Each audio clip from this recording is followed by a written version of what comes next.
Wiping away the sediment of soap scum is archaeology, and nobody thinks about what's been left behind.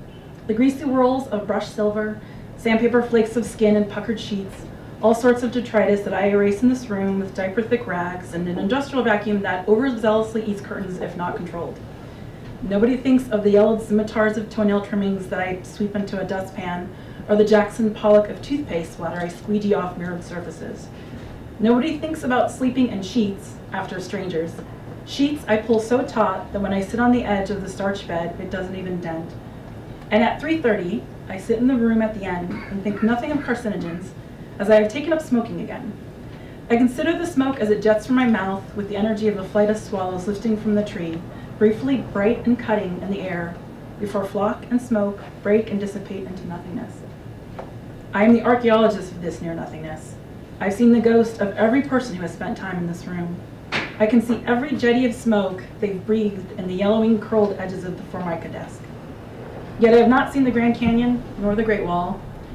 Now my periscope perspective is narrowing as my retinas, rascally pirates, pull anchor and set sail on the balmy seas of vitreous fluid where no doctor can coax them back to shore. At least, no doctor I can afford. But these tasks don't take eyes. Even with them closed, I douse the snakeskin of pantyhose on the chair, curling iron still warm on the counters, single socks like little kittens under the bed. I pull these artifacts from their nestled corners, from the folds of the linens, from their crooked drawers. Even if pulling coils of a stranger's hair from the throat of the bathtub calls back the matted fur of the coconut, how hurling it from our second floor window into the concrete below cracked it cleanly into wedges of white meat and sharp shell. How that dark outer webbing wouldn't be broken, so that with scissors we had to cut piece from piece.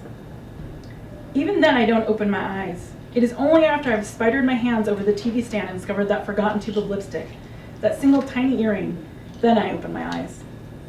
I regard the petaled curls of silk-screen flowers growing pale after years inside the frame. Just one more square and an endless tessellation of red carpet, beige walls, dark door frames, and yellow dressers. From these shifting apertures I'm building, frame by frame, the reel of projections that will play on the lampshade of my own mind, in this best room, the end room, with the wide window looking out into the parking lot at the back, a stretch of cracked asphalt, cut by a field of dried yellow grasses moving outward into the infinite distance. I said, I am dropping your class because I am going blind. And Mr. Parsons said, but you're my best student. Even if, in the old country, my Grigori called me his papaya, his poetess, back when I could pierce the eardrum of my opponents with sharp words, that's the end of that sentence, sharp words. In the new country, I want only the long arc of ages, geological glacial timeframes, studying the stones, the volcanoes. I was never going to go out into the field to count the stratum of the mountains, no matter if Mr. Parsons saw me as bespeckled, clipboarded, and clever. In this new country, I counted only on nights in the cool white bedroom, the single window, and reading words about tectonic movement of subsidence, the slow building of our world, as the lachrymose shadow of Grigori worries his bare paws, his relentless and never-ending apology.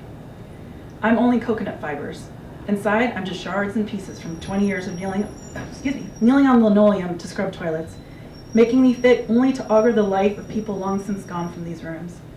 No teacher at a community college should need me to explain how many small dreams can be gotten rid of, just cockroaches on porcelain cracked to bits under a napkin when I catch them. He suggested I might sign up for classes on Braille. He doesn't know I've always read Braille, that I'm reading the Braille of these rooms. I'm reading your breath on the mirror. I'm reading your crushed courage in the jacket left tangled in the empty hangers. Reading your small travesties in the jellyfish of condoms, shriveling and cracked inside crumpled tissues. I'm reading all of your moments in the room, in all the rooms, where you wake up at 3 a.m., in the strange lamppost light serrated by shutters, and wonder for a few disoriented moments, where are you? Then that little blue static spark, realizing you are not at home, realizing you are alone. That is to say, when I pick up a lost watch from the bathroom counter, a mouse's heart ticking away life in my hand, I know without having to open my eyes that it is silver, an artifact that a man will call the hotel to get back. 3 months from now, when management catches on, I will be totally blind, but so good at my job they will have no reason to let me go. And no school out there can make a poet of me.